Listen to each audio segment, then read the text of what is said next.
Salambit, მადლობა მოწვევისთვის. ძალიან მიხარია რომ თბილისზე უნდა ვილაპარაკო, იმიტომ რომ სულ პროკურატურა და რაღაცები მაგ ტვინში აი ერთი უჯრედიც კი აღარ დარჩა და ალბათ შემთხვევით გუში ვიცინოთ რომ ნარმანიას ორი კვირა ის კონდა რა ქვია. სილაღე ის საერთოდ არ მიხსენებია და გაილაღა. ჩემგან ყოველ შემთხვევაში დასვენებული იყო. თბილისზე რომ ვილაპარაკოთ რა არის პრობლემა? მოდით სანამ დღევანდელ პრობლემებამდე ვილაპარაკებდით. ძალიან მოკლედ მიმოვიხილავ როგორი ქალაქი იყო და როგორ მოვედით დღემდე და რა გვაქვს დღეს. თბილისი იყო ფეოდალური ქალაქი, გორგასლამდე არსებული, გორგასალი ვიცით რომ მითია და მან სინამდვილეში დედაქალაქი მცხეთიდან გადმოიტანა უკვე არსებულ ქალაქ თბილისში, არქეოლოგიაც ადასტურებს ამ ყველაფერს, წყაროებშიც არის ცნობები რომ თბილისი უკვე ქალაქი იყო გორგასლამდე საუკუნე ნახევრით ადრე.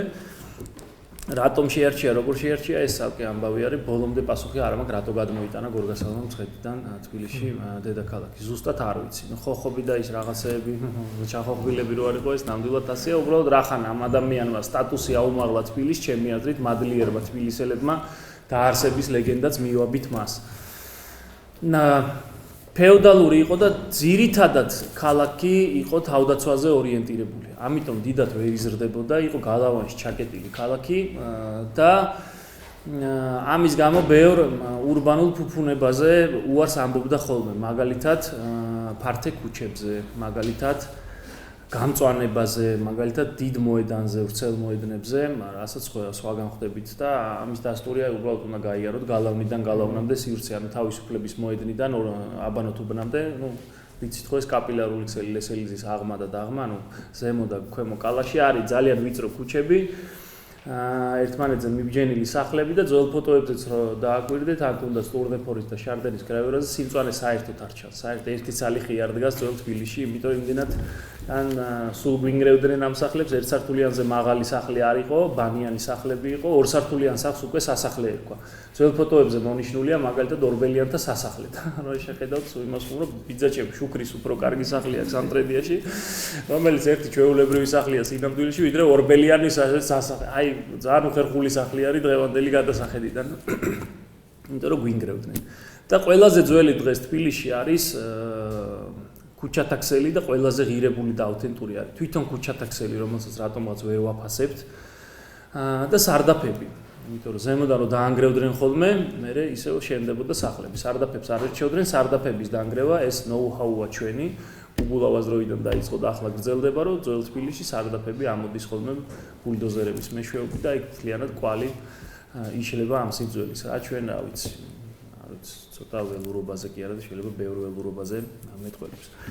ასეთი ქალაქი იყო თავდაცვაზე ორიენტირებული ქალაქი. ერთადერთი პერიოდი, როგორც თელ საქართველოს თბილისას დალხენის ჰქონდა, როდესაც გალავნის გაღმა გავიდა, იყო აღმაშენებლიდან თამარამდე, უпростоრე ჯავალედინამდე, როდესაც ქალაქი გალავანს გასცდა და არ იყო აუცილებელი რომ გალავანი ყოველ ახალ გასულ ასეულ მეტრზე ჰქონოდა და იყო თბილისი მერიოტიდან და ახლობით 300 არაგველის ობელისკი რო არის და მეტეხის პლატო და ეს იყო მაქსიმუმი რაც იყო თბილისი.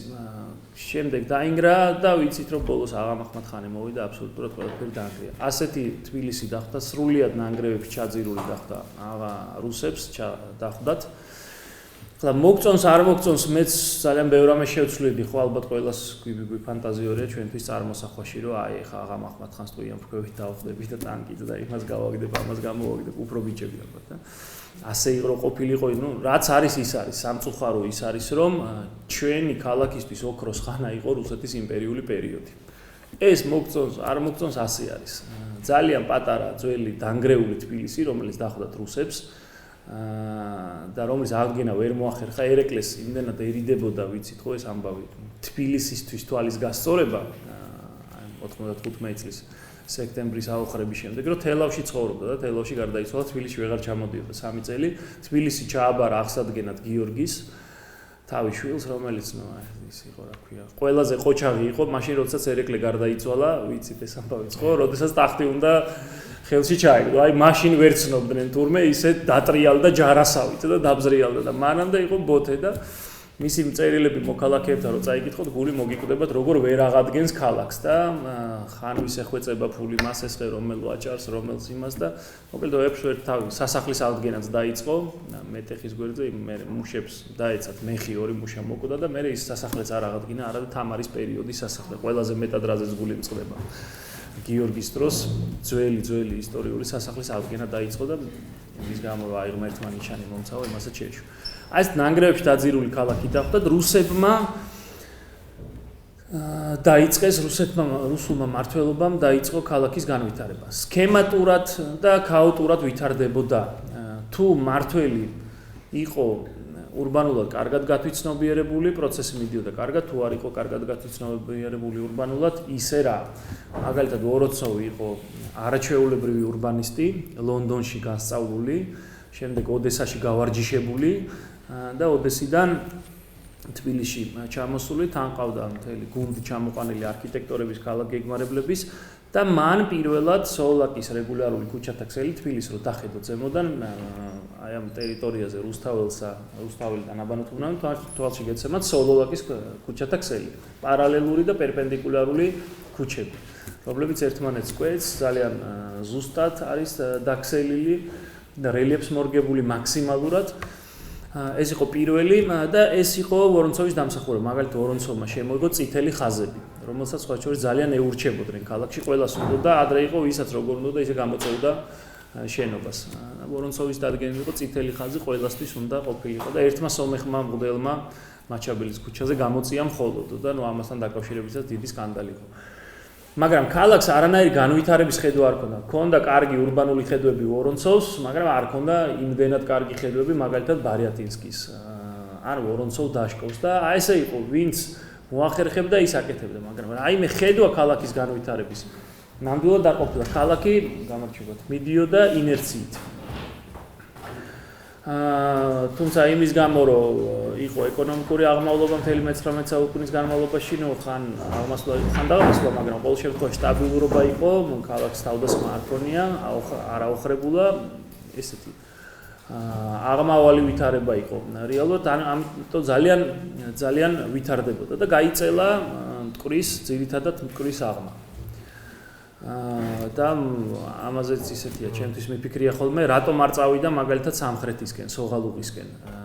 ერთადერთი მან წინასწარ დაპროექტებული დასახლება იყო მე-19 საუკუნეში ნავთლუღი, მაგრამ ეს იყო სამხედრო სამედიცინო დასახლება, სპეციალურად გაშენებული. დანარჩენი ძირითადად მიდიოდა აღმა მტკვრისკენ, დასავლეთისკენ და ჩემი არ ვიცი, შეიძლება ძალიან არასერიოზული დასკვნა არის ყოველ შემთხვევაში ამაზე რომ მიფიქრე, ასე ვიფიქრე რომ ტკივნეული იმპულსები ქონდა სამხრეთისკენ თბილის, იმიტომ რომ ძირითადად დაპყრობა ხდებოდა სამხრეთიდან. ერთი იყო ხაზარები შემოვიდნენ ჩრდილოეთიდან, რუსებიც კი, მე-11 არმიაც კი სამხრეთიდან შემოვიდა თბილისში. ამდენად იქით გახედვა, შეიძლება ეს არასერიოზული დასკვნა არის, მაგრამ ყოველ შემთხვევაში მე მართობ ძალიან და მომწონს ჩემი აღმოჩენა, რომ იმპულსი ქონდა, რაღაც ეშინოდა სამხრეთისკენ წასვლა, ამიტომ მტკვარს აყვა უფრო მცხეთისკენ და გაიწელა ძალიან ქალაქი. ეს პრობლემა დახვდა საბჭოთა ხელისუფლებას, მტკვრის აღმა გაწელილი ქალაქი. თუმცა საკითხი რომ ცოტა და ამან გაართულა კომუნიკაციები მე-19 საუკუნის ბოლოს, მე-20 საუკუნის დასაწყისში ქალაქს ჰქონდა პრობლემა, რომ საზოგადოებრივი ტრანსპორტი, მაშინდელი, ეს იყო ცხენიანი ტრამვაი და შემდეგ უკვე 1902 წლიდან ელექტროტრამვაი, ვერ აუდიოდა მგზავრთა ნაკადს. ძალიან რთული იყო ქალაქის ერთი ნაწილიდან მეორეში გადაადგილება, ძალიან დიდ დროს მოითხოვდა, მაგალითად ორთაჭალიდან რომ წასულიყავი დიდუბეში, ან აძალადევში, რომელიც ეს აბსოლუტურად ქაოტური დასახლება იყო, ძალიან დიდ დროს ითხოვდა და შემდეგ უკან დაბრუნება. და მაშინდელი სატრანსპორტო ქსელი ვერაფრით ვერ აუდიოდა, ჯერ კიდევ მაშინ დაისვა საკითხი, აი მაშინ დაიწყეს სერიოზული урბანული ჭრიალი ქალაქის მამებმა, რომ რაღაცა ხდება ჩვენ ქალაქში, რაღაცა ძალიან გართულდა, კომუნიკაციები ძალიან გართულდა. და მაშინ უნდათ აი ფუნიკულიორი სწორედ მაშინ აშენდა, ეს არის გასართობი და ზემოდან გადმოსახე და რესტორანში ასასვლელი. ეს იყო ძალიან ძვირადღირებული ინფრასტრუქტურული, ჩავარდნილი ინფრასტრუქტურული პროექტის ნაწილი. მაშინ დასვეს საკითხი, რომ მოდი ზედა თბილისი ავაშენოთ. ესე რომ არ ვიაროთ ამ მტკვრის აღმა დაღმა, ავაშენოთ ზედა თბილისი, რომ ძალიან არ გაიწელოს ეს ქალაქი. და მთაწმინდის პლატო შეარჩიეს იდეალურ ადგილად და არქივში თუ ვინმემ მე ურბანისტიკა გაიტაცებს შეუძლიათ ვაჟა-ფშაველაზე ცენტრალურ არქივში ნახოთ ქუჩათა ქსელი უკვე დაქსელილი და პროექტებული და მიწის ნაკვეთებად დაყიდული მთაწმინდის პლატო ის ადგილი სადაც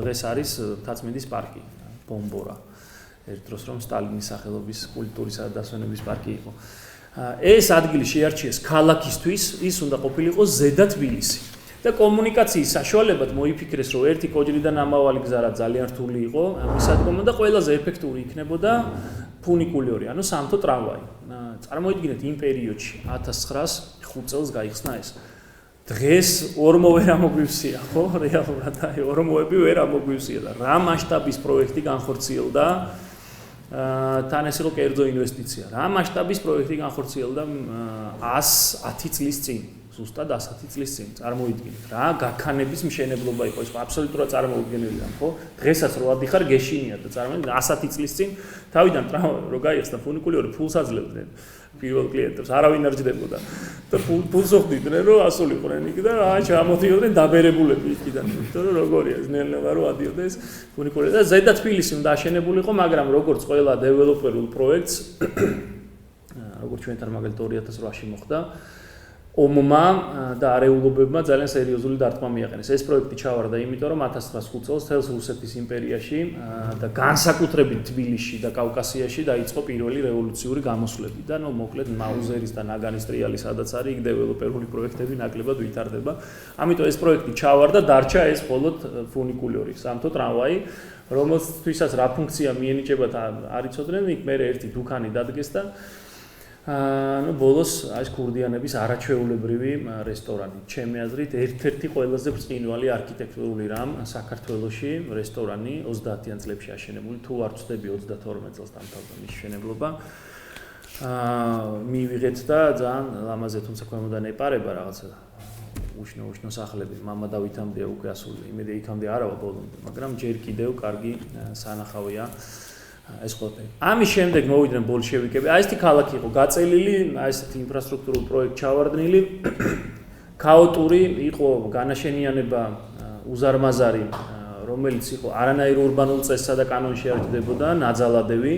დღესაც კარგად გულმოდგინეთ განსაკუთრებით ზედა ნაწილი რომ დაიაროთ, მიხვდებით რომ იქ არანაირი ურბანული განცდა არ არის. არანაირი, არავის არ უზრუნია გამწვანებაზე, არავის არ უზრუნია ტროტუარის არსებობაზე.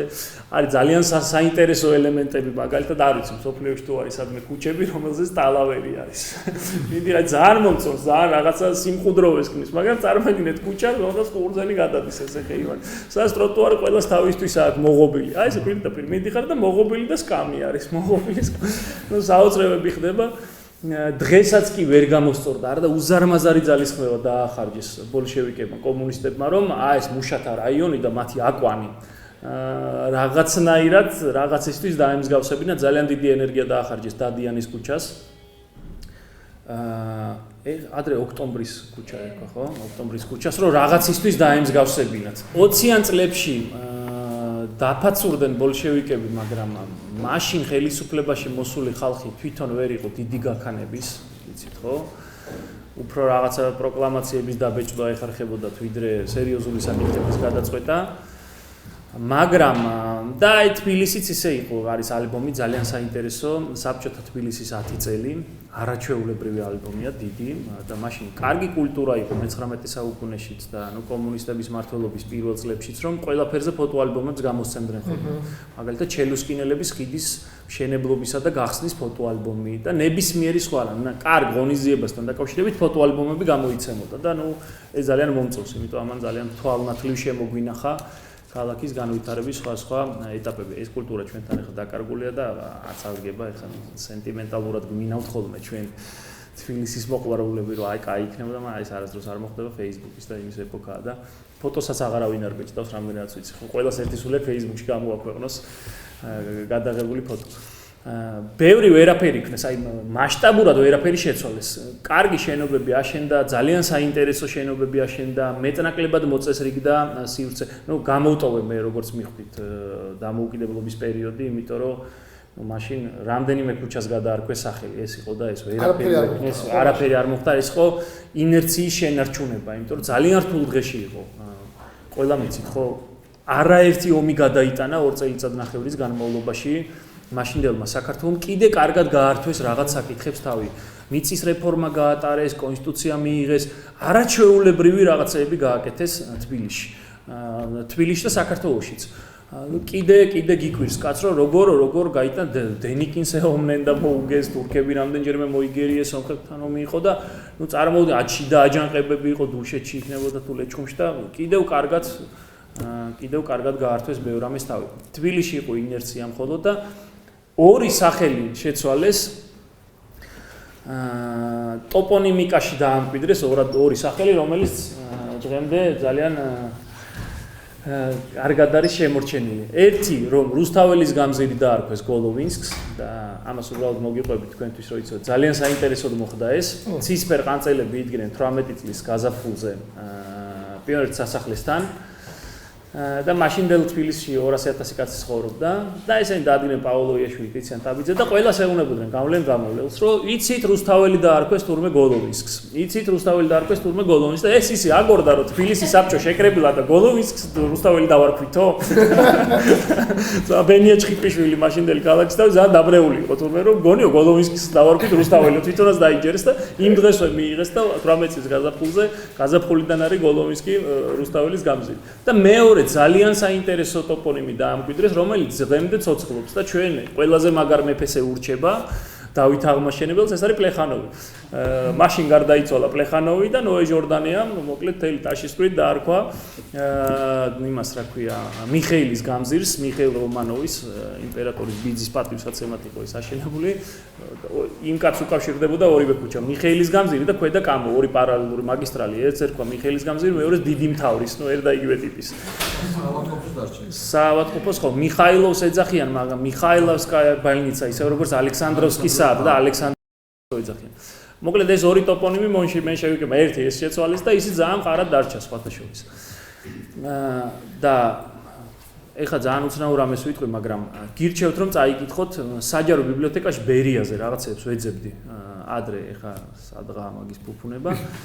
და დრო ვეძებდი ბერიაზე და ყველაფერი არის წაშლილი, გადახაზული, ამოჭრილი წიგნები გინახავთ ალბათ საჯაროშსა, ამოჭრილი, გადახაზული, გადაკაწრული. ერთადერთი რამ არის ბერიაზე შემორჩენილი. ბერიას მოხსენება 22 წელს თბილისთან დაკავშირებით. თუ არ დაგეზარებათ ეს მოხსენება წაიკითხოთ, ძალიან ისიამოვნებთ. ძალიან სერიოზული ანალიზია ურბანული პრობლემების ბერიას მიერ ჩატარებული. ძალიან სერიოზული. ბერიას მოხსენება 1922 წლის მოხსენება ბერიასეული თბილისის პრობლემებთან დაკავშირებით. სხვათა შორის ძალიან კარგად აქვს მიმოხილული სიმწვანის ნაკლებობა, ძალიან კარგად აქვს აღწერილი ნაკლებობა საზოგადოებრივი ტუალეტების. გაგიკვირდება კაც 90 წელი გავიდა, მას შემდეგ და იგივე პრობლემები არის და იგივე ტკივილით და სიცხადით სხვა შორის გუდიაშვილის მოედანს ახსენებს, რომ იქ მივიდნენ რომ აბას აბათს ეძახის ოღონდ და თავისუფლების მოედანს ეძახის, არა და უკვე იმ დროს ზაქ ფედერაცია ეძახა. ხით ლურსმნით მიაჭედესო, ერთი ხეღა დარჩაო აბას აბადის მოედანზეო და იმასაც რომ ლურსმნით აქვს მიჭერილი, აქ ნაგავს ნუ დაყრითო და ეს ხესაც ახმობსო იმ ყველა ლურსმანი აქვს ჩარჩობილი. ბერია მოდი ხა ბერიას დანარჩენ რაღაცებს არ გულისხმობ, მაგრამ ძალიან გონიერი კაცი იყო, ხო, ამას ვერ უარყოფ, ძალიან ჭკვიანი იყო, ძალიან კარგი ორგანიზატორი იყო და მან როდესაც საქართველოს ბედი გადაიბარა 22 წელს, ნუ არაოფიციალურად ოგპ-ს ხელმძღვანელობის დროსაც საქართველოს ბედი ებარა რეალურად, მაგრამ როდესაც ოფიციალურად ის დანიშნეს 22-28 წლებში გამაოგნებელია თბილისში მის მიერ გაწეული ურბანული ძალისხმევა. ხშირად აი უბრალოდ სადისტურ ცინიკური, მაგრამ მასშტაბებით არის აი ასეთი გაქანება ვორონცოვის შემდეგ ურბანული გაქანება იშვიათად ყოფილა. პირველი დაიწყო გენგეგმაზე მუშაობა, პირველი იყო ვინც თქვა რომ ქალაქში იღდებოდა გრძელვადიანი ხედვა. რომელიც დღესაც არ აქვს.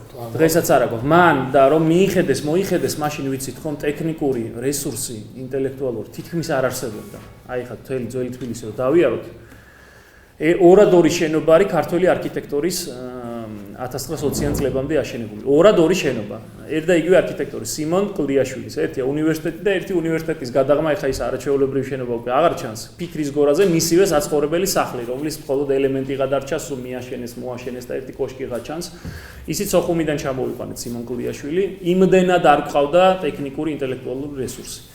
არქიტექტორები იყვნენ ძირითადად ევროპელები, იყვნენ სომხები, არაჩვეულებრივი არქიტექტორები, მაგრამ არც ქალაქგეგმარებლები, არც ინჟინრები, არც კონსტრუქტორები, არც არქიტექტორები ჩვენ ადგილობრივი რესურსი არ ყავდა. გერმანელებმა გააკეთეს, ესენი იყვნენ ბადენ-ვიურტემბერგიდან ჩამოსახლებული გერმანელები, რომელიც 1818 წელს ჩამოსახლდნენ მტკვრის მარცხენა სანაპიროზე, თბილისის მარცხენა სანაპირო იყო თითქმის მთლიანად დაოხრებული, სოფლები ჩუღურეთი და კუკია იყო მიწასთან გაწოლებული ლეკებისა და აღამახმად ხანისგან, ამიტომ ამ სოფლების ადგილას გაჩნდა პირველი გერმანული დასახლება, რომელსაც ერქვა ნოიე წიფლისი, ახალი თბილისი და მეორე გერმანული სოფელი, ეს იყო სოფელი.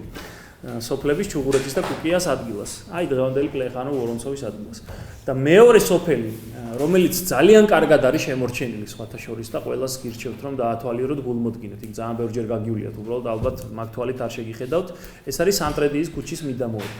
სანტრედიის ქუჩის მიდამოები იყო შორეული დიდუბე, სადაც დააარსეს ასევე სოფელი გერმანელებმა, რომელსაც ერქვა ალექსანდერ დორფი, იმპერატორ ალექსანდრე პირველის პატივსაცემად. და როგორი ქუჩათა ქსელიც იყო და როგორი შენობებიც იყო, ის არის ძირითადად შემორჩენილი ახლა ზოგს და კრამიტებს დააკვირდით და სახლები არის ტიპური სახლები, ნაგებობები, ერთ და იგივე. იქ გერმანული სკოლაც არის შემორჩენილი და რომ დააკვირდეთ, უბრალოდ მიშენებული, მოშენებული და აი მიშენება-მოშენებაში კარგად რომ დააკვირდეთ, ყველა ერთნაირი სახლია და მე არმანიაზას ვთავაზობდი, წვეთსაც ვთავაზობდი, რომ ეს გერმანული სოფელი აღვედგინა გერმანულ სოფლად. ძალიან კარგად შეიძლება ამის გაკეთება, უბრალოდ არ ვიცი, მე რა ვიცი.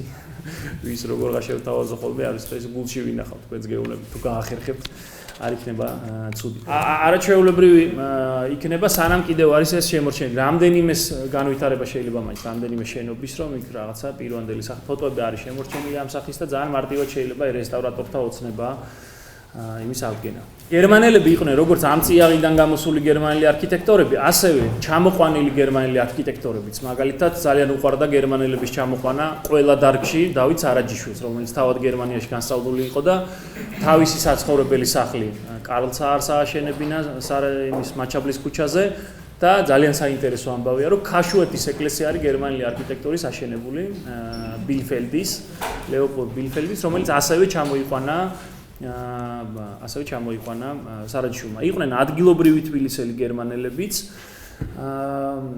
და სხვა პოლონელები, არაჩვეულებრივი არქიტექტორები, ეხლა რომ სახლი აწიეს ორთაჭალაში, სოკარმა რო აწია, ეს იყო შიმკევიჩის აშენებული, შიმკევიჩისვე არის უზენაეს სასამართლოს შენობა. პოლონელები ძალიან კარგი, აი ბოზა იმის რა ქვია, მელიკაზარიანცის სახლი ზემელზე ასევე პოლონელიც აშენებულია. შვედები იყვნენ, შვეიცარიელები იყვნენ. მოკლედ ის იყო და რუსები იყვნენ ძალიან კარგი არქიტექტორები, ოზეროვი, სევეროვი და სხვები. გენგეგმას მიუახლოვდა და პირველად რა ვქნათ ახლა, ასე არის რა. ყვილს ვერ ვიკადრებ მიუხედავად იმისა, რომ სულაც არ მინდა კარგი ისთქმა იმ კაცზე, მაგრამ ნამდვილად ძალიან დიდი ურბანული გაქანება ჰქონდა ბერიას, აი ნამდვილად. მაგალითად, უნდოდა რომ ცენტრი გადმოეკაჩა და ძალიან დიდი გაქანები, ამბიციებიც ჰქონდა. თბილისის ცენტრალური მოედანი, მისი ფეოდალური მმართველობის დროს იყო, უბრალოდ როსტომ ხანის შემდეგ იყო ერეკლის მოედანი. საპატრიარქოს წინ. ეს იყო მთავარი მოედანი, ბატონის მოედანი, ეს იყო ეპიცენტრი. სავაჭრო მოედანი იყო მეიდანი, დღევანდელი ძალიან რთულად იდენტიფიცირებადი ადგილი არის. შარდენის ქუჩა რო იწყება, თუ არ თქვი, ვერ ხვდება რომ ის მეიდანი არის. იმდენად დაიკარგა მისი სახე კომუნისტებმა, იმდენად გადაუარეს იმას. ბატონის მოედანი იყო. შემდეგ უკვე მე-19 საუკუნეში ბატონის მოედნიდან ეპიცენტრი გადმოვიდა და მთავარ მოედნად თბილისის ჩამოყალიბდა და დარჩა თავისუფლების მოედანი. ბერიას უნდოდა რომ ცენტრი გადმოეტანა გმირთა მოედანზე. მთავარ მოედნად უნდოდა გმირთა მოედნის გაკეთება. და არქიტექტურული სახე პირველადი მიცა. ეს იყო 11 სართულიანი ასბინიანი სახლი და ცირკი. და აქეთა მხარის შევსება უნდოდა ზოოპარკის ტერიტორიის და ვარაზისხევის. მაგრამ ვეღარ მოასწრო, მე წავიდა 38 წელს მოსკოვში გამოიძახეს და ამიტომ ესე დარჩა ღიად გმირთა მოედანი, დაუსრულებელი სახით. და მას უნდოდა რომ ეს ყოფილიყო მთავარი მოედანი, ვინაიდან მისი მთავარი გაქანება იყო რომ ვაკე საბურთალო დაპროექტებული იყო და ქალაქი აქეთ ახალი სოციალისტური თბილისი აშენებული იყო რომელიც დაჩაგრავდა ბურჟუაზიულ კაპიტალისტურ ფეოდალურ ჩამორჩენილ თბილისს რომელსაც დაუნდობლად გადაუარეს მანაც განსაკუთრებით კანდიდ ჩარკვიანმა რომელიც თან იმდენად გულახდილი იყო თუ მოგონებებს წაიკითხავთ გამაოგნებლად გულახდილია კანდიდ ჩარკვიანი ესე იგი მისთვის აბსოლუტურად გაუგებარია რატო წუწუნებენ საზოგადო მოღვაწეები და რატომ აპროტესტებენ რაღაც ძველი ჩამპალი ხიდების დანგრევას და ჩამპალი სახლების დანგრევას და გადაუარა მაგ ყველაფერს. მაგალითად ამბობს რომ მეტეხის ახალ ხიდ ბეტონის ხიდს ვაშენებდიო, ახალს აი რაც დგას. არა და მანდ ორი ძველი ხიდი იყო, ისტორიული ორი ხიდი. ჯერ კიდევ ბაგრატ მეოთხე რო თბილისს უტევდა, იქ წერია რომ ხიდნი თბილისისანი ისნის ორი ხიდი იყო და იქ წერს რომ მოვიდაო სიმონ ჩიქოვანი და მეუბნებაო რომ შეხედეო რატო ანგრევო ამ ძველ ძალიან მაგარ იმებს და მე ვაჩვენეო შეხედეო რკინა მოადრესო ერთ-ერთიო და ლონდონი 1882 რკინის ისა ამის ეს გინდაო შეინახო აი ის რკინა მანახა ეხლა დავკოცები მე პირადად და თვითონ ვერ ხვდება ბეტონის ხიდს ვაშენებ არაჩვეულებრივს რას მისტირითო ამ რაღაცა ჩამპავს 1882 წელს ლონდონში ჩამოსმული რკინებია იქ შეყუდებულიო ხო და მის გაუგებარი იყო გადმოხდი ახლა მე აქეთ ბერიამ გენგეგმა გააკეთა დაიწყო გენგეგმაზე მუშაობა და იმის გამო რომ ტექნიკური რესურსი ჩვენთან ადამიანური არ იყო ხარკოვის ქალაქ გეგმარების ინსტიტუტთან ერთად დაიწყო მუშაობა 36 წელს თბილისს ჰქონდა პირველი გენერალური გეგმა ჩვენ შეგვიძლია ვთქვათ რომ ეს გეგმა არ ვარგო და შეგვიძლია ვთქვათ რომ ვარგო და ყოველ შემთხვევაში იყო პირველი გეგმა რომელიც იყო 20 წელზე გათვლილი და ინფრასტრუქტურის თვალსაზრისით არაჩვეულებრივად იყო გათვლილი იმდენად რომ მაშინ დაპროექტებული სანაპიროები, მაშინ დაპროექტებული ქუჩები დღევანდელ ნაკადებსაც მეტნაკლებად უძლებენ. მაშინ 36 წელს დაპროექტებული. ამის შემდეგ იყო კიდევ ორი გენგეგმა. მეორე გენგეგმაში განსაკუთრებული ისეთი აქცენტები არ არსებობდა, მაგრამ მესამე გენგეგმაში 70-იანი წლების გენგეგმაში იყო უკვე მოსკოვიზაციის ესეთი პირდაპირ 71 წელს შემოშოდა ეგ. ხო, იყო რა რომ თბილისის დამრგვალება უნდათ. აი მოსკოვის კალცევა ეხო ძალიან დიდი ურბანული გატაცება, მოსკოვში ახალ რგოლებს უკეთებენ ხოლმე. ასეთი რამ უნდათ და სხვათა შორის აბსოლუტურად სწორი ტენდენცია იყო, იმიტომ რომ გაწელილი ქალაქი არც 70-იან წლებში მოსწონდათ და მოინდომეს რომ ქალაქი როგორღაც დაემრგვალებინათ და დაიწყეს დაპროექტებული არის თბილისის ზღვის მიდამოებში ახლა იქ უკვე ქაოტურად მიდის ყოველგვარი წინასწარი გეგმის გარეშე განაშენიანება და უბნები ჩნდება ივერთუბანი და სხვა მაშინ დაპროექტდა საჯეირნო ზღვისუბანი ავშნიანი თბილისის ზღვის გარშემო უნდა ყოფილიყო ქალაქი გაშენებული და ანუ თბილისი დამრგვალდებოდა აი ეს აღარ გაიწელებოდა უსასრულოდ იმიტომ რომ თბილისს ორი რესურსი აქვს დღესაც სადაც შეიძლება განვითარდეს ეს არის თბილისსა და რუსთავის ტერიტორია რომელიც გონი მარტო მე მომწონს და ჩემი აზრით ეს კარგი იქნებოდა იმიტომ რომ ორივე ქალაქი შეერთებდა იმიტომ რომ რუსთავი მეტალურგიულის დახურვის შემდეგ იღვიძებს ჯდება სამარშრუტო ტაქსში ჩამოდის თბილისში მუშაობს მე ისევ ჯდება საღამოს სამარშრუტო ტაქსში და მიდის ეს აბსოლუტურად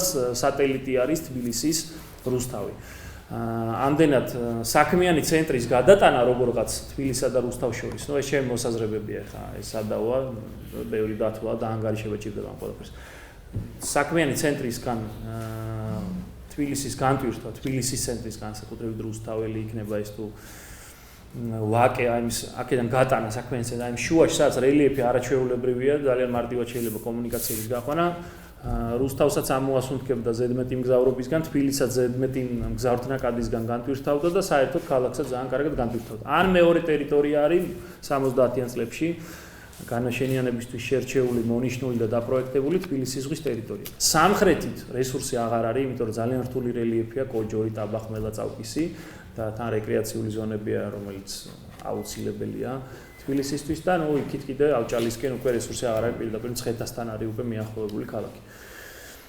ეს მაშინ ჩაიხსახა ეს კონტური, მაგრამ სანამ ამის განხორციელება დაიწყო ამ გეგმის ამასობაში დაიწყო პერესტროიკა, კოოპერატივები შემოვიდა და აირია მონასტერი. დაიწყო ქაოსი თბილისში 80-იანი წლებიდან. ეროვნული მოძრაობა, ასე შემდეგ და ამ ქალაქ გეგმარების დოკუმენტაციას, გეგმებს, დაპროექტებულ რაღაცებს არავინ აღარ უყურებდა. დაიწყო ქაოსი, რომელიც დღემდე გრძელდება. თბილისის პრობლემა არის ქაოსი. ვერავინ ვერ გააჩერა ეს ქაოსი. ქაოსის გაჩერების მცდელობა იყო ნამდვილად 2009 წლის მიწათსარგებლობის გენერალური გეგმა. მაგრამ იქაც აი პოლიტიკას და არჩევნებს და სხვა რამეს ემსხვერპლა ეს ძალიან კარგი წამოწყება. ეს იყო ფუნდამენტი, მანამდე ასეთი რამ არ იყო. ოღონდ ძალიან ხმამაღალი სახელი დაარქვეს მაშინ გიგი უგულავ ძალიან ხმამაღალი სახელი დაარქვა მიწათსარგებლობის გენერალური გეგმა. ეს იყო მიწათსარგებლობის გეგმა, სადაც ზონები განისაზღვრა, მაგრამ ეს იყო ფუნდამენტი. ჯერ ერთი რომ არაჩვეულებრივი დოკუმენტი იყო ეს გულახდილად უნდა თქვა. ეს იყო არაჩვეულებრივი ფუნდამენტური დოკუმენტი, თუმცა ძალიან ბევრი ხარვეზებით გაკეთებული, მაგრამ ხარვეზები ლოგიკური და გასაგებია, იმიტომ რომ ამ ხელა მოცულობის სამუშაოები შესრულდა. და შემდეგი ეტაპი რა უნდა ყოფილიყო? ამაზე უნდა დაშენებულიყო სხვადასხვა დანარჩენი გეგმა. პერსპექტიული განშენიანების გეგმა და ასე შემდეგ და ასე შემდეგ. ეს იყო უბრალოდ აი ზონები განისაზღვრა. აი ხა რომ მიწის ნაკვეთს ნახავ, აი ეს მიწის ნაკვეთი რა არის და რა შეიძლება აქ აშენდეს, მაგრამ ამას უკვე აი პერსპექტიული განვითარების გეგმა აღარ დაშენდა. ის კი არა, დღემდე მე-6 წელი ამ მიწათსარგებლობის გეგმის შეკრეჭა და კორექტირება მიმდინარეობს. 42 წლებაა შესული. 42 კი არა, სხდომაზე, ყოველ სხდომაზე ჩვენთან არის მაგაზე ვაჭრობა, რომ ამ ზონას ეს სტატუსი შეუცვალოთ, იმ ზონას ეს სტატუსი, ну, ძირითადად ერჩიან რეკრეაციულ ზონებს და ლანდშაფტურ რეკრეაციულ და საკრებულო სხდომებზე ურბანულ კომისიას ძირითადი ჩვენი საქმე არის ის, რომ მერია გამოგზავნის ცვლილებებს და ვჭიდაობთ, აბა, ეს არ შეგაცვლებინებთ ამ ზონას, შეუცვალოთ ეს ზონა, ეს არის ძირითადი იკრიჭება დღემდე 2009 წლის გეგმა. ქაოსი მიდის აბსოლუტურად. და ძირითადი დატვირთვა დეველოპერების მოდის მარჯვენა სანაპიროზე. სადაც ხდება ქალაქში ჩაშენება და რის ხარჯზე ხდება. იმიტომ რომ ძალიან იაფად იყიდება, ვიცით, ეს არაჩვეულებრივი ბიზნესია, ხო? სუფთა ქართული ბიზნესია კორპუსის აშენება, იმიტომ რომ არაქართული ბიზნესია 10 წელზე მოგათვლილი, 15 წელზე ხო. ეს არის სტრაფიგული. ვაკეში საბურთალოზე აშენე კორპუსი მეორე დღეს გაყიდული გაქვს და ნუ შენ აღარ დარდობ ოღონდ იქაურობას რა უქენი. აი ეგ რო გახვალთ ხო, ჯერთ ამის პარალელური ქუჩა ნახეთ რა დღეშია. იქ საგარელს ამბობ ხო, საგარელის ქუჩა. ან მიცკევიცი, აი ამ კორპუსის გვერდზე შედით ეზოში 4-16 სართულიანი კორპუსია, სადაც ვერც მანქანას აყენებენ, ვერ შედიან. სათამაშო მოედანი აქ ერთ ტიპს დაკეტილი და ვერავინ ვერ თამაშობს. და საოცრება ხდება იქ რომ მიხვალ ხალხის აქვს აი ეს თავზე ნაცარი დაყრილი რომ და ტირიან და მოთქვამენ რა ვქნათ ეს ავაშენეთ და ეფს რუშებით. პრობლემა არის ის, რომ ძალიან მტაცებლური ქაოსი გრძელდება თბილისში და ეს ინერცია ვერ გაწყდა ვერსად. ხდება აშენება კორპუსების რის ხარჯზე, თავისუფალი სივრცეების და რა თავისუფალი სივრცეები იყო ეს. აქეთ მხარეს ძალიან ცოტა იყო ქარხანა და ფაბრიკა, მაგრამ რაც იყო ყველაფერი აითვის ეს მაგალითად ინსტრუმენტული ქარხანა. და ტრამვაის დეპო. დანარჩენი იყო ან რეკრეაციული ზონების ხარჯზე ხდება, სკვერების და პარკების. ან პატარა დაბალი განაშენიანების ხარჯზე ხდება, აგერ საგარელის ქუჩა და საირმე და ის რომელიც აბსოლუტური კატასტროფა. ან სპორტული ობიექტების ხარჯზე ხდება საირმეზე, აუზები იყო და არის რაღაცა წარმოუდგენელი სიმაღლის კორპუსი და იქაც თავარი აუზი იყო, ავტოსადგომი აქვს. და ასე შემდეგ ახლა კორტებთან მიდის ჭიდაობა ჩვენი იპოდრომზე, რომ იპოდრომთან რო კორტები იყო ეკლესიასთან იქ მიდის, აი მერიაში კვირაში ერთხელ ჩხუბობთ ხოლმე და აი ჯერჯერობით გონი ვიცავთ, რომ იქ არ აშენდეს კიდე ერთი კორპუსი, თუ კი არა და 4 კორპუსი. ის იყიდება ყაზახებისა. ის გაყიდულია ყაზახებისა და იმ ყაზახებს რო ეჭიდავებით ზუსტად უпроსტად იმას წარმომადგენელ ქართველებს. ქაოსი არის გამანადგურებელი ქალაქისთვის და ყველას ამოცანა იყო, რომ ეს ქაოსი ჯერ გაგვეჩერებინა, აი რატო არ მჯერა მე ახლა გამოცხადებული გენგეგმის. რომელზეც სამუშაოები მიმდინარეობს. პროცესი სადღაც უნდა გაწყვეტილიყო და ამის შანსი ჰქონდა ახალ ხელისუფლებას, იმიტომ რომ ძალიან მარტივია თავიდან, რომ ახალ არჩეული უფრო მეტი ღონე გაქვს. და უფრო მარტივად შეგიძლია რაღაცა პროცესების გაჩერება. რაღაც კალაპოჩი რომ ჩაჯდები და ეს დეველოპერები რომ თავს დაგახტებიან, ხო? ზურგზე შეგახტებიან და ფეხზე ხელს წაგავლებენ. მე ძალიან რთულია. ქართველები ვართ, ყველას ვიცნობთ, ყველა ვიღაცა, ყველა გირეკავენ, ამაშვებიან, თან დეველოპერებს აქედან გაუშვებენ, პარკეტიდან ამოდიან, ჭერიდან ძრებიან. არაფერი არ აინტერესებთ კორპუსის აშენების და ხვალ მილიონების შოვნის გარდა. ამიტომ პირველივე დღეს, მეორევე დღეს მე იმიტომ რომ კი არა კარგი ბიჭი ვარ. მოუწოდებდი ნარმანეს რომ მარჯვენა სანაპიროზე მორატორიუმი გამოცხადებულიყო, რომ გაჩერებულიყო რაღაცა პროცესი და უგულავას მმართველობის ბოლო პერიოდში გაცემული სამშენებლო ნებართვების რევიზია მომხდარიყო, რომელიც იქნებოდა მეტნაკლებად შესაბამისი დარჩენილიყო, რომელიც იყო შეუსაბამო გაჩერებულიყო, გაუქმებულიყო, ზოგი გაგრძელებულიყო. არავინ არ გააკეთა. მეუბნებოდნენ რომ ეს დაარტყავს ეკონომიკას, რომ ხალხს წააქვს უკვე დაუწყებელ მშენებლობებში, მაგრამ მეუბნებოდნენ რომ მითხარით ციფრები. რა თანხაზეა ლაპარაკი? აი რა თანხაზეა, არ გვინდა ეს ზეპირად ლაპარაკი, რომ ეკონომიკას დაარტყავს. რამდენად დაარტყავს? რა თანხაა ეს? რამდენ ადამიანს აქვს ნაყინი? თავარ არქიტექტორთან ყოფილთან ამაზე მქონდა კამათი. არ მეუბნებოდნენ, უბრალოდ იცი რა, მოიცან. ეს არის კორუფციის არაჩვეულებრივი წყარო. კორპუსები, ნებართვები და კორუფცია არის მერიაში. და ძირითადი კორუფციის საშუალება ტენდერების გარდა არის ეს სამშენებლო ნებართვები. ვინ როგორ გასცემს, რანაირად გასცემს, ახლა მე იმას არ დავიწყებ, იმიტომ რომ მე კიდე ერთი 8 საათი პროკურატურაში უნდა ვიჯდე, ვინ არის და როგორ არის, მაგრამ ყოველ შემთხვევაში ჩემი ღრმარწმენით ეს ასე არის და იმიტომაც გაიცემა ეს რაღაცა გაუგებარი მშენებლობები, ნებართვები. პროცესია გასაწყვეტი და ახალი ძალიან მძიმე შედეგები უკვე დაუდგა ქალაქს იერსახის თვალსაზრისით, ინფრასტრუქტურის თვალსაზრისით, ახლა წარმოიდგინეთ ცაგარელზე ყველა შენობა რო დაიტვირთება მანქანებით. ეს იქნება აბსოლუტური კატასტროფაა. წარმოიდგინეთ რუსთაველზე იმელის უკან რაღაცა ჯადორო შენდება ის რომ მანქანებით დაიტვირთება, რა მოხდება იმ მონაკვეთზე. როგორც თაბუკაშვილის ქუჩაზე, ასევე რუსთაველის გამზირზე. მერიაში ჯერ კიდევ უგულავას დროს იყო ნაყიდი პროგრამა ავესტა, ასე ქვია. 21 საუკუნეა, ყველაფერი კომპიუტერიზირებულია. ეს პროგრამა რა არის? სამშენებლო ნებართვის სანამ სამშენებლო ნებართვა გაიცემა, ეს პროგრამა ახდენს იმ სამშენებლო არეალის გარშემო სატრანსპორტო ნაკადების მოდელირებას. ითვლის ჯერ რა ნაკადი მოძრაობს და როდესაც ეს შენობა აშენდება, იმ შენობის მანქანების ნაკადი რომ დაემატება და ეხლა ასე არის ახლა თანამედროვე ურბანული სტანდარტია მანქანა ნახევარი ოჯახზე. ეს იმას ნიშნავს, რომ ზოგჯერება არ კონდეს, ზოგჯერება სამი ყავდეს, იმიტომ რომ ვინც ახალ ბინას ყიდულობს, ითვლება რომ მას მანქანის ყიდვის შესაძლებლობაც აქვს. მანქანა ნახევარს რომ დაამატებ ბინების რაოდენობას მანქანა ნახევარზე გადაამრავლებ და ამ პროგრამაში ჩასვალ და უკვე არსებულ ნაკადს იმას დაუმატებ და მოდელირებას აკეთებ, გამოიწვევს თუ არა ეს ხერგილებს, აცობებს და პრობლემებს. აი ეს პროგრამა გეუბნება რომ ნებართვის გაცემა შეიძლება თუ არ შეიძლება. ჯერ კიდევ უგულავას დროსაც თაროზე შემოიდო და ახლა კიდევ უფრო ღრმა თაროზე არის ეს ყველაფერი შემოდებული. ვერაფრით ვერ ავამუშავებინეთ, წინააღმდეგ ეს რომ მუშაობდეს ეს პროგრამა დარწმუნებული ვარ ვაკეში, საბურთალოზე, ვერაზე, მთაწმინდაზე ვერც ერთი ნებართვა ვერ გაიცემოდა. აი ეს არის ახლა მერია ალყაში ყავთ დეველოპერებს. უკვე მძელ პლენში არის ნარმანია დეველოპერების, ახლა მას გარდატეხი შეტანა ჩემი ღრმარწმენით აღარ შეუძლია ამ ვითარებაში. არადა პროცესი არის გასაჩერებელი და ახალი აქცენტები არის სადღაც გადასატანი. კიდევ მოდი შევჩერდეთ, აბა ეს გენგეგმა რო დაიდება, ესეც ბლა გეგმა იყო. ეს იქნება ისეთივე გენგეგმა და დოკუმენტზე დარჩენილი. მე ამ გენგეგებისას დავიჯერებდი რამეს მათ რომ გამოეცხადებინათ შუალედური პაუზა. სექტემბერში უკვე დაიწყო გენგეგმაზე მუშაობა და მათ თქვეს რომ ყოველ 3 თვეში ერთხელ ჯერ ანგარიშს ჩაგავარებთო და აგერ ფაქტ ჩეკში უზივართ და ვსხედავთ და თქვენ გადაამოწმეთ რატო არ ჩაგვაბარეს და შუალედურ რაღაცეებს ვიტყვითო რომ პროცესი გამარტივდესო. 3 თვის თავზე ეს ხალხი რომ გამოსულიყო გენგეგმაზე მომუშავე და ეთქვათ რომ მორატორიუმი გამოვაცხადოთ ტყვის მარჯვენა სანაპიროზე, რასაც ისინი პირად საუბრებში ამბობენ და საჯაროდ არ ამბობენ. მე დავიჯერებდი რომ პროცესი ძალიან სწორად მიდის, მაგრამ ჩემი ღრმარწმენით ახლა პროცესი მიდის იმისთვის რომ თუ შეედავები მერიას რომ რატოა ეს მშენებლობები გიპასუხონ რომ კონტრარგუმენტად არის ეს რომ მიდის მუშაობა, აბა რა გინდათ ახლა 18 თვე უნდა წელიწად ნახევარი. ეს არის ამის სათქმელად მხოლოდ. დაიდება დოკუმენტი რომელიც იქნება არაფრის მაქნისი. ყველა ნებართვა რაც არის ახლა გაცემული თუ აშენდა ყველა კორპუსი, გინდ გენგეგმა შეიმუშავე და გინდ სახარება დაუწერე ქალაქს. აღარაფერი არ უშველის. ყველა კორპუსი რო აშენდება, ყველა ის რომ და ახალი ნებართვების გაცემა მიდის. ახალ ნებართვების გაცემაზე მაინც გამოცხადდეს მარჯვენა სანაპიროზე მორატორიუმი. არა, ეს რო არ ხდება, ეს მარწმუნებს რომ ეს იქნება ფარატინა ქაღალდი. მაგალითად, რამდენიმე თვის წინ ჩვენ საკრებულოს ხდომაზე მივიღეთ არაჩვეულებრივი დოკუმენტი ჩემს მიერ ნატანჯი ბიზინა გიორგობიანის სტრუქტურისგან გამწვანების სამსახურმა შემოიტანა არაჩვეულებრივი დოკუმენტი თბილისის გამწვანების სტრატეგია, გარემოს დაცვითი სტრატეგია. ძალიან კარგად დაწერილი დოკუმენტი.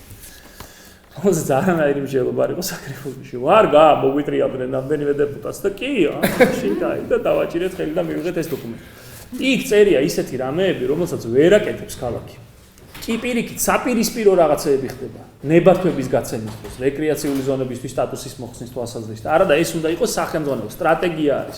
ამის შესაბამისად უნდა ხდებოდეს ყოველი ახალი ნებართვის გაცემა და ასე შემდეგ, მაგრამ ნებართვა კი არა კორტების ადგილას, კორპუსები უნდა სკვერის ადგილას, სასტუმრო უნდა. ანუ ეს არის დოკუმენტი.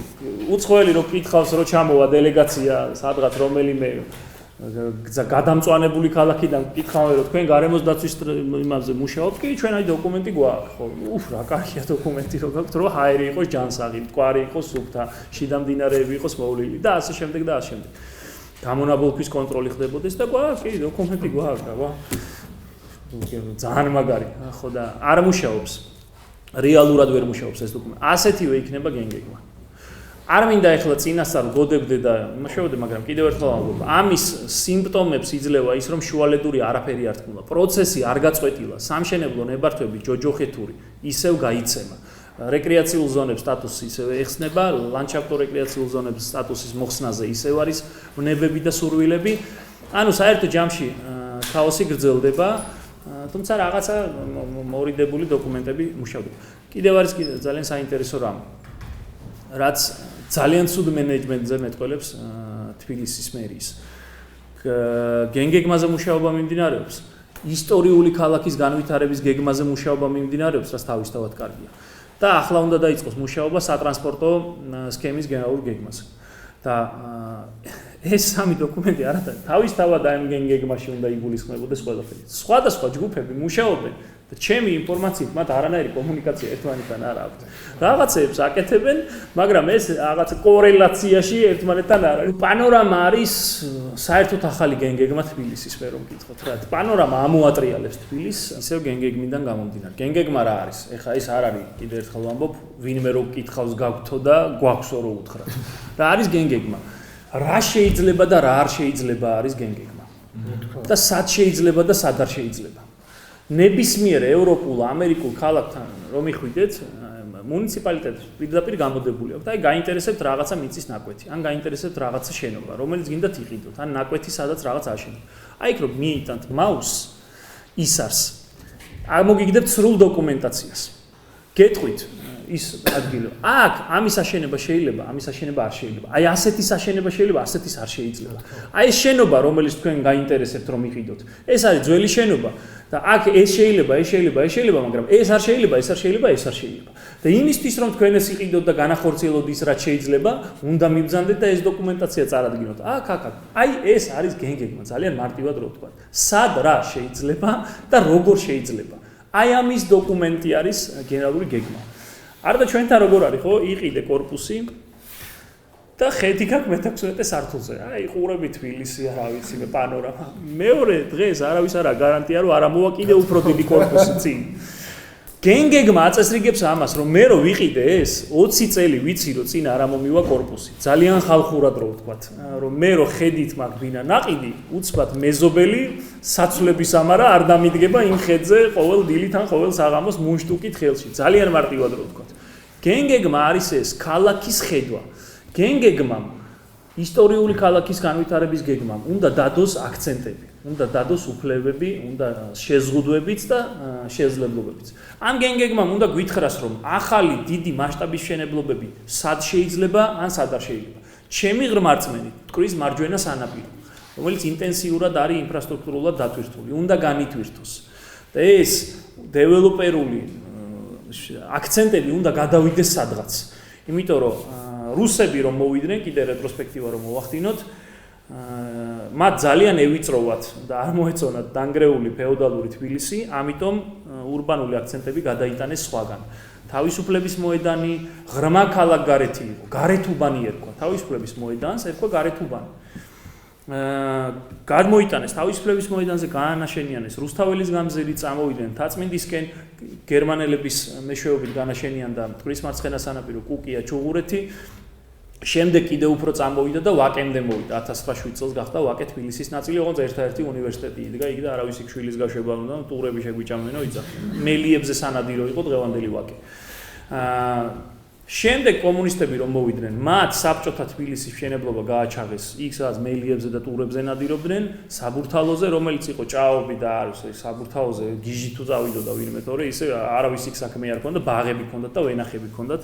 მხოლოდ განაშენიან და ეს, ანუ მათაც გადაიტანეს სამშენებლო აქცენტები სხვაგან, იმიტომ რომ ვეღარ ეტეოდნენ, აღარ უნდათ და ჩაშენება ისტორიულ ქალაქში. დღეს ხდება ზუსტად ამ სივრცეზე ჩაშენება ქალაქის. არა და ეს არის ის რომ მოთხოვნა არის ბინებზე ადასტურებს, რომ ადამიანებს უნდათ ახალი საცხოვრისის ყიდვა და აი ახლა მერიის და მუნიციპალიტეტის და ქალაქის მენეჯმენტის ვალდებულება რომ ეს აქცენტები სადღაც გაიტანოს, იმიტომ რომ აქ ჩაშენება ინფრასტრუქტურულად კლავს ქალაქს, ტვირთავს კიდე სატრანსპორტო ნაკადების თვალსაზრისით, ჰაერი კიდე უფრო დაბინძურებული ხდება, იერსახეზე აღარაფერს არ ვლაპარაკობ, საერთოდ აღარ ვლაპარაკობ იერსახეზე, იმიტომ რომ გაიხედოთ გული გისკდება ხო რაღაცა საშინელებათა ფილმში გონია თავი განსაკუთრებით იქ სპორტ სასახლის უკან სადაც სხვა შორის ნარმანია ცხოვრობს. და ამას ვამბობ სულ, იმიტომ რომ არ ვიცი იქ რატო უნდა ცხოვრობდე, ანუ იქ თუ ცხოვრობ, რატო არ უნდა გინდოდეს რომ ქალაქი შეცვალო. აი ეს არის ჩემთვის ძალიან გაუგებარი, ამოუხსნელი რამ. რა არის პანორამა? ეს არის გრანდიოზული ინფრასტრუქტურული პროექტი, არაჩვეულებრივი თავისთავად, მაგრამ ისმის კითხვა ასეთ პროექტს უნდა მოერგოს ქალაქი თუ ასეთი პროექტი უნდა მოერგოს ქალაქს. ქალაქის ინტერესები ჩვენ ვიცით ზუსტად? არ ვიცით. ქალაქის ინტერესების განსაზღვრელი დოკუმენტზე მიმდინარეობს მუშაობა. ამ დოკუმენტს ქვია გენგეგმა, ამ მეორე დოკუმენტს ქვია ისტორიული ქალაქის განვითარების გენგეგმა. მას არ უთქვამს ჯერ, რას მოითხოვს ქალაქი თლიანობაში და რას მოითხოვს ისტორიული ქალაქი თლიანობაში. არა და პანორამა უნდა დაშენდეს ამაზე, ხომ? ძალიან დიდი, რომელიც ინფრასტრუქტურულად ჯერ მშენებლობის დროს გადატვირთავს. მე ახალი გზა მოითხოვა, ხომ, მშენებლობამ, იმიტომ რომ მიხდნენ რომ სოლვაკიდან ვერ ავიდო და რატომ უნდა მოემსახუროს კერძო პროექტს მუნიციპალური ფული, მაგალითად.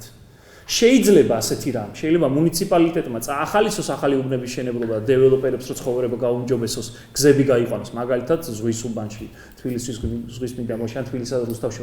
ეს ძალიან კარგი შეხიდება იქნებოდა დეველოპერებისთვის მერიის მხრიდან, მუნიციპალიტეტის მხრიდან, მაგრამ კონკრეტულ პროექტზე, კონკრეტულ ინვესტორთან და მდიდარ ტიპთან მიმართებაში ეს გაუგებარია. ამდენად მე რომ ვიყო ისეთი მდიდარი ადამიანი, როგორი მდიდარი ადამიანიც ამას აშენებს, ჯერ ვკითხავდი ქალაქს, რომ მე მინდა ფული დავხარჯო. მე მინდა აქ დავხარჯო, მაგრამ თქვენ მითხარით, როგორ გავაკეთო ისე, რომ ფულიც დავხარჯო, ხალხის დავასაქმო, ქალაქიც გალამაზდეს და თან კი არ დავამძიმო და გავართულო ეს ყველაფერი. არამედ პირიქით, ძალიან კარგი გავხადო გარემო. იმიტომ იმ ადამიანს გულწრფელად ჯერა, რომ ძალიან კარგ რამეს აკეთებს. აბსოლუტურად გულწრფელად ჯერა, რომ არაჩვეულებრივი რამ უნდა გააკეთოს მან. ხალხის დასაქმების გარდა და სუფთა არქიტექტურულადაც და ურბანული თვალსაზრისითაც. ნუ აი ღრმად არის დარწმუნებული, რომ ეს ძალიან კარგია. მაგრამ პრობლემა იმაშია, რომ მერიიდან ვერავინ ვერ ეუბნება პასუხად, რომ იცით რა, ჩვენ ჯერ ვსჯელობთ და არ ვიცით ზუსტად სურათი ქალაქის განვითარების არ წარმოგვიდგენია. ამიტომ მოდით იქნებ რაღაც რამდენიმე თვე მაინც გვაცალოთ, რომ ჩამოვყალიბდეთ, რომ აი ეს გენგეგმის კონტურები უკვე გქონდეს.